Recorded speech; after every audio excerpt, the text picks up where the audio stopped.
À l'issue d'un second tour sans grande surprise, Zoran Milanović a remporté la présidentielle en Croatie avec plus de 70% des voix. Le président sortant a affronté le candidat du parti conservateur, Dragan Primorac.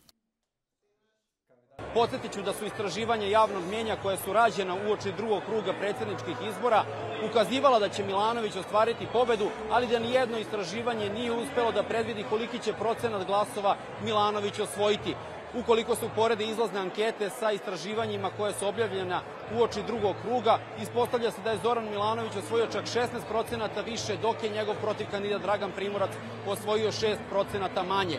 Ovom pobedom u drugom krugu predsjedničkih izbora Zoran Milanović postaje treći hrvatski predsjednik u istoriji koji je uspeo da osvoji 2 uzastopna mandata, jer su pre njega to učinili još samo Franjo Tuđman i Stjepan Mesić. Iz Zagreba za Euronews, Dušan Ilić. Drapeau roumain en main, ils étaient des milliers à manifester ce dimanche dans les rues de Bucarest. Un rassemblement organisé par le parti d'extrême droite AUR 2 jours après une forte mobilisation vendredi devant le Parlement. Ces sympathisants de Călin Georgescu veulent faire entendre leur colère qui ne retombe pas plus d'1 mois après l'annulation du premier tour de la présidentielle.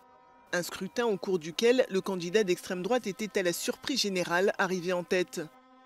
La Cour constitutionnelle, qui l'accuse d'avoir bénéficié d'une campagne de soutien russe sur le réseau social TikTok, a annulé le scrutin le 6 décembre, un fait extrêmement rare dans l'Union européenne.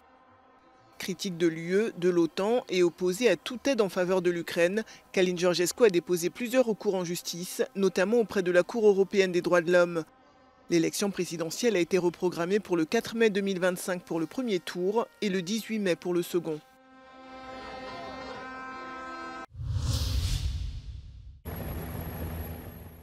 Trois personnes ont été tuées dans une avalanche au-dessus de la ville de Trascoera dans la région italienne du Piémont dimanche. Au total, 5 personnes ont été touchées par cette catastrophe.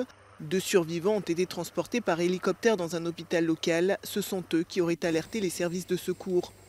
L'avalanche s'est déclenchée près de la frontière entre l'Italie et la Suisse à près de 3000 mètres d'altitude. Pour l'heure, on ne sait pas si les 5 personnes faisaient toutes partie du même groupe de randonneurs à ski. Il n'y a pas non plus d'informations sur l'origine des victimes. Des représentants des pays arabes, mais également de la France, des États-Unis ou encore de la Turquie. Au cœur de leur discussion ce dimanche à Riyad en Arabie Saoudite, l'avenir de la Syrie. Le nouveau pouvoir à Damas était représenté par son ministre des Affaires étrangères, Assad al-Shaibani, venu plaider pour une levée des sanctions contre son pays. Les Européens sont ouverts à cette idée mais disent attendre des garanties, notamment concernant la protection des minorités.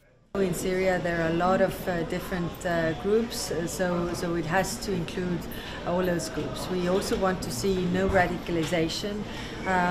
We want to see inclusiveness of women also in the process.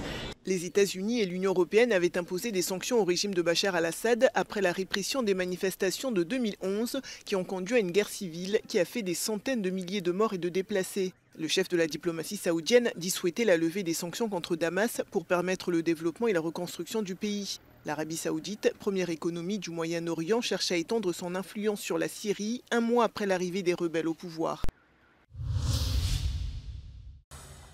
Cette carcasse de voiture en feu fait partie des dégâts causés par des frappes de l'armée russe dans la ville de Bilitske, une zone rurale de la région de Donetsk, dans l'est de l'Ukraine. Une attaque qui a fait au moins 5 blessés selon les autorités locales. 4 explosions ont été entendues dans la ville. Les bombardements ont endommagé une station-service et plusieurs immeubles résidentiels, ainsi que des dizaines de maisons situées à proximité, laissant les habitants démunis et en détresse. L'Ukraine affirme avoir recensé 77 attaques en direction de Pokrovsk pour la seule journée de samedi. L'armée russe qui poursuit son avancée a revendiqué ce dimanche la prise de 2 nouvelles localités, l'une dans la région de Kharkiv et l'autre dans le Donbass.